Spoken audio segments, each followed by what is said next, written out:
नमस्कार, स्वागत है आपका द क्राइम एक्सप्रेस न्यूज़ में। मैं हूं आपके साथ सत्यम सिंघानिया, कैमरामैन कुलदीप पांडे के साथ अयोध्या। हम लोग अयोध्या यात्रा पे हैं और आपको बहुत सारी चीज़ें के बारे में मैंने बहुत अलग अलग वीडियो में बताया भी है। यहाँ पे कुछ महल भी हैं उनके बारे में, लेकिन आज हम लोग दशरथ महल में हैं और हम देखिए कि यहाँ पे बहुत सारे लोग यहाँ पे भगवान के दर्शन के लिए आते हैं, साक्षात दर्शन करते हैं भगवान का। और यही है दशरथ महल। देखिए यहाँ की खूबसूरती, कितना खूबसूरत, कितना महिमामय ये भवन है। और यहाँ पे कुछ लोगों का ड्रेस जो है भक्तों वाली है, तो हम उन लोगों से भी बात करेंगे और यहाँ पे कुछ आए हुए घूमने उन लोगों से भी बात करेंगे। तो आइए हम यहाँ के कुछ लोगों से बात करते हैं। क्या नाम हुआ आपका? मेरा नाम आचार्य अतुल उपाध्याय जी है। अच्छा, क्या करते हैं आप? मैं तो श्रीमद् भागवत कथा, श्री राम कथा, एक अनुष्ठान, पूजा पाठ कार्यक्रम करता हूँ। मैं एक ब्राह्मण हूँ। ब्राह्मण के उत्साह से मैं प्रचार प्रसार करता हूँ, एक अनुष्ठान करता हूँ। यहीं पे रहते हैं आप? हाँ, हम दशरथ राजमहल में ही रहते हैं, यहीं पर रहते हैं। अच्छा अच्छा। और कुछ इस महल के महिमा के बारे में बताइए। जी बिल्कुल बताते हैं आपको। रामाय रामभद्राय रामचंद्राय वेधसे रघुनाथाय नाथाय सीताय पतये नमः। श्रीरामः शरणं समस्तजगतां रामं विना का गति रामे प्रतिहन्यते कलिमलं रामाय कारयं नमः। ये जो दशरथ भवन की महिमा है, हम आप लोगों को दशरथ भवन के महिमा के बारे में बताते हैं। यहाँ पर साक्षात किशोरी जी की कृपा है। दशरथ राजमहल में साक्षात जिस प्रकार से राजा होते हैं, राजा का महल राज के एकदम मध्य में होता है, ठीक उसी प्रकार से जो दशरथ महल है पूरे अयोध्या के मध्य में विराजमान है। और सामने श्री हनुमान जी महाराज हैं, बाएं साइड में कनक भवन बिहारी सरकार हैं और दक्षिण साइड में श्री राम जन्मभूमि है। जैसे महल होता है ठीक उसी प्रकार से ये महल है। और यहाँ पर भगवान श्री राम जी का जन्म हुआ था। और भगवान श्री राम की जन्मभूमि लोग वहाँ बताते हैं। तो उस समय अयोध्या एक ही राज था, पूरे भारत में एक ही सम्राट था, वो अवध का सम्राट था।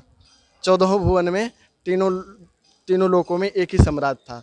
शून्य से सुरुदन परम प्रियवानी सभ्रम चली आई सबरानी।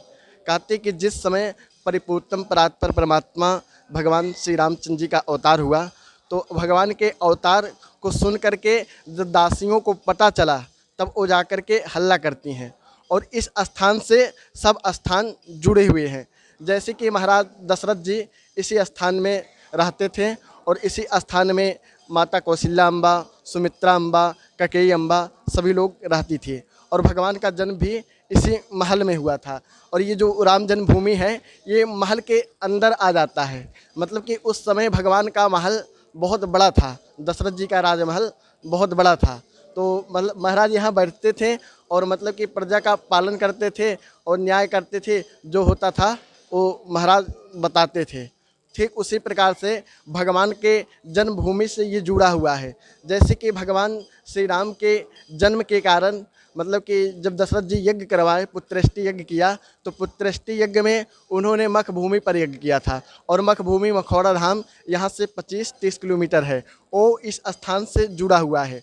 और भरत कुंड भी इस स्थान से जुड़ा हुआ है, वो भी लगभग 25-30 किलोमीटर इस स्थान से है। क्योंकि जब भरत जी भगवान श्री राम जी को मनाने के लिए चित्रकूट गए, चित्रकूट में प्रभु को मनाने के लिए जाते हैं और वहाँ मना करके आते हैं। जब प्रभु ने कहा कि नहीं, हम पिताजी की आज्ञा का पालन करेंगे, अपने सदगुरुदेव भगवान की आज्ञा का पालन करेंगे, माता पिता की आज्ञा का पालन करेंगे, उनका आज्ञा ही सर्वोपरि है, उनका ही सब कुछ है।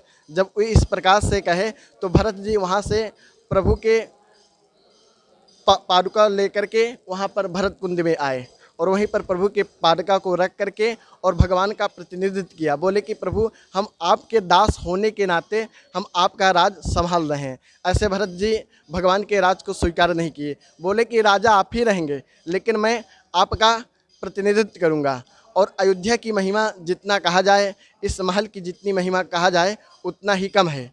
इस महल में एक संत हुए जो बिंदु गाद्याचार्य जी, सर्वप्रथम बिंदु गाद्याचार्य जी हुए, जिन पर किशोरी जी की साक्षात कृपा हुई। वो श्री बाबा राम प्रसादाचार्य जी महाराज हुए।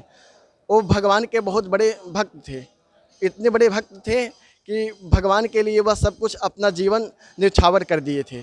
भगवान के लिए बहुत भजन करते थे, बहुत कीर्तन करते थे, एक जगह रहते नहीं थे। मतलब कि पूरे भारतवर्ष में भजन करने के बाद वो श्री धाम अयोध्या आए।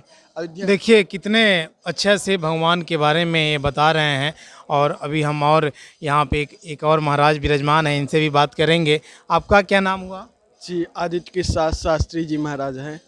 अच्छा, आप क्या करते हैं? जी, यहाँ पे रह के पढ़ाई करते हैं, यज्ञ अनुष्ठान धर्म का प्रचार प्रसार करते हैं महाराज। धर्म का भी प्रचार प्रसार करते हैं? जी हाँ, धर्म का प्रचार प्रसार करते हैं। यहाँ पढ़ाई भी करते हैं? पढ़ाई भी, यहाँ विद्यालय की भी सुविधा है? विद्यालय की सुविधा है, यहाँ पे रहने खाने की सब आश्रमों में व्यवस्था दी गई है। सब शिक्षा निःशुल्क है या शुल्क है? नहीं, निःशुल्क। यहाँ पे सब कोई भी आ जाए, यहाँ पे सब ब्राह्मण की शिक्षा निःशुल्क होती है। सब यहाँ पे साधु महात्मा हैं, महाराज जी हैं, सब खर्चा निर्वाह करते हैं वही महाराज जी। आइए हम और कुछ लोगों से बात करें। क्या नाम हुआ आपका? जी मेरा नाम हरीश दास है। क्या करते हैं आप? जी मैं भी पंडिताई करता हूँ, पूजा पाठ करता हूँ। और चलिए बहुत बढ़िया। आपका क्या नाम है? मेरा नाम राम नारायण दास है। क्या करते हैं आप? यहाँ पे आए हम पढ़ने। किस क्लास में पढ़ते हैं? 9th चल रहा है अभी संस्कृत। देखिए 9th क्लास से ही अपने संस्कृत की पढ़ाई में लग गए हैं। और क्या क्या पढ़ते हैं आप? दुर्गा सरस्वती नित्यक्रम हुआ, रघु सिद्धांत कौमुदी हुआ, यही सब व्याकरण। आपके गुरुजी का क्या नाम है? मेरे गुरु जी का राम प्रसादाचार्य जी महाराज नाम है। अच्छा, आपका क्या नाम है? अनिकेत तिवारी। इधर आ जाइए थोड़ा, आप इधर आइए, इधर आइए, इधर देखिए। क्या नाम है बताया आपने? अनिकेत तिवारी। आप क्या करते हैं यहाँ पे? पढ़ने आए हैं अच्छा, कहाँ घर हुआ आपका? कुशीनगर। अच्छा, देखिए कुशीनगर से कितना दूर से यहाँ पढ़ने के लिए आए हैं। किस क्लास में पढ़ते हैं आप? पूर्व मध्यमा। अच्छा, क्या क्या पढ़ते हैं? दुर्गा सरस्वती नित्याक्रम पूजा प्रकाश लव सिद्धांत। चलिए बहुत बढ़िया। आप देखिए यहाँ पे बहुत सारे आए हुए पर्यटकों से हम लोग बात करेंगे और हम आपको दिखाते हैं कि देखिए ये यही है भगवान का स्थल से भी हम आपको रूबरू कराएंगे। भाई साहब, क्या नाम हुआ आपका? जी, देवेश मिश्रा। अच्छा, कहाँ से आए हुए हैं? बरेली से। बरेली से? जी जी। अच्छा, भगवान के दर्शन के लिए आए थे? जी जी जी। अच्छा जी। दर्शन कर लिए? हो गए दर्शन। अच्छा, चलिए बहुत बहुत धन्यवाद। क्या नाम हुआ सर आपका? अंकित शर्मा। कहाँ कहाँ आए हैं आप? मैं अभी अयोध्या में हूँ। अच्छा, कहाँ से आए हैं? मैं शाजापुर डिस्ट्रिक्ट से, पुबाया पड़ता है, उसमें वहाँ से आया हुआ हूँ। अच्छा, दशरथ महल में आए हैं। हाँ जी, भगवान का दर्शन किए हैं? हाँ जी, बिल्कुल किए हैं। खुश हैं? हाँ बिल्कुल, मनोकामनाएं पूर्ण तो हो जाएगी? बिल्कुल होंगी। यहाँ पर आके फिर मनोकामनाएं पूरी ना तो क्या फ़ायदा है। वाह, क्या बात है। देखिए भाई साहब ने कैसे बताया है कि सारी चीज़ों को मनोकामनाएं क्यों नहीं पूर्ण होगी। तो ये सारी चीज़ें हैं। इसी के साथ आपको बहुत बहुत धन्यवाद। हमारे चैनल को आप देखते रहें, हमारे साथ बने रहें और हमारे वीडियो को लाइक करें, सब्सक्राइब करें, लोगों तक फैलाएं कि अयोध्या के बारे में भी उन्हें भी जानकारी मिले। धन्यवाद।